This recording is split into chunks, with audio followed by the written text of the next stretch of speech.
皆さんこんにちは。今日は食品ラップの使用頻度を減らす方法をご紹介したいと思います。私は1年半くらい前からゴミを減らすことを意識し始めて、たくさんの使い捨て商品を買わなくなったのですが、その中の一つに食品ラップがあります。すごく小さなもののように思われるかもしれませんが、買いに行く手間やお金の節約になっていて、ストックを置いておく場所も必要なくなったので、地味に生活がしやすくなったなという実感があります。私がラップの代わりに使っているのがお皿、シリコンラップ、蜜蝋ラップの3つです。まずはお皿。食品の上にお皿を重ねるだけでラップと同じように使うことができます。耐熱性のあるものならそのまま電子レンジにかけても OK。 例えば遅く帰ってくる家族にご飯をとっておくときなど、冷蔵庫に保存しないような短時間の利用ならお皿を重ねておくだけで十分です。次に使っているのが100円ショップに売っているシリコンラップ。洗って繰り返し使えるのが特徴です。食品の乾燥を防ぐことができるほか、電子レンジで加熱もできるので、本当にラップと同じような感覚で使えます。私は2人暮らしで1枚だけ持っています。次に蜜蝋ラップ。布に蜜蝋を染み込ませたもので、手で温めて形を変えて使います。こちらも洗って繰り返し使えます。柄が入っていて可愛いものが多く、最近エコ商品として人気が高まっています。ただ買うと結構高いです。なので自宅での手作り方法を2つご紹介します。材料は古着や端切れなどの布、フレーク状の蜜蝋、キッチンペーパーかアルミホイル、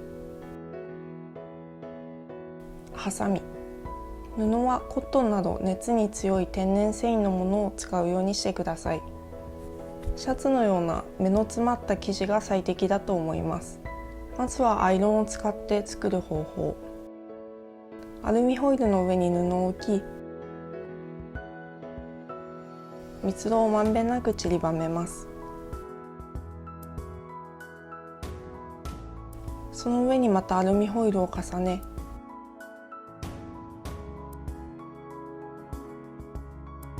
低温設定にしたアイロンを押し当てるようにして蜜蝋を溶かしていきます。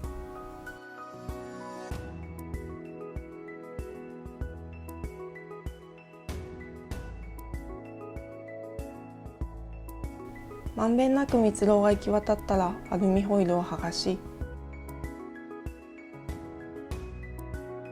少し振って乾燥させます。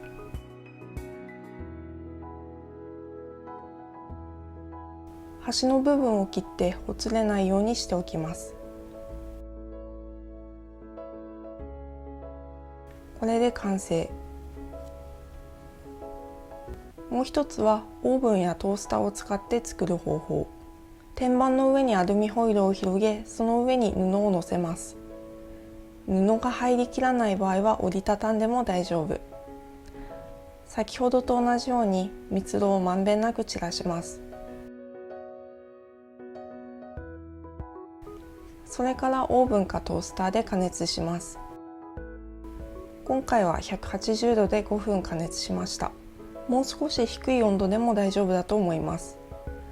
加熱中は目を離さないようにしておいてください。ムラになっている部分があったら伸ばしたり、足りない部分には蜜蝋を追加します。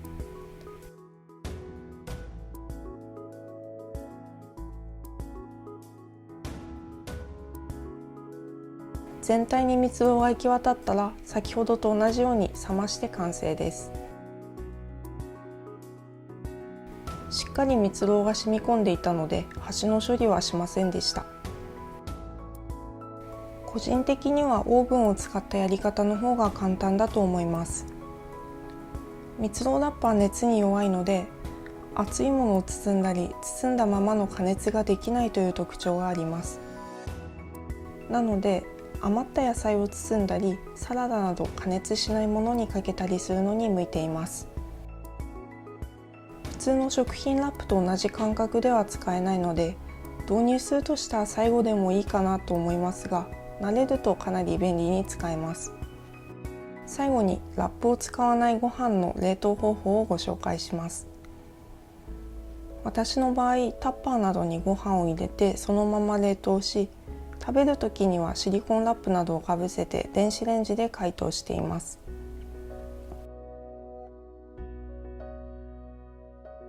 今里帰り中なので手元にないのですが、ハリオのガラス製のタッパーは蓋をしたまま加熱もできます。ガラス製なので常備菜などをそのまま食卓に出してもあまり違和感がなくおすすめです。食品ラップは適切に使えばフードロスの削減に役立ちますし、水が使えない災害時にもさまざまな用途で活用でき、とても優れた商品だと思います。ただ過剰に使うのはお金も資源ももったいないかもしれません。小さな工夫ですが、この動画が誰かの役に立てれば嬉しいです。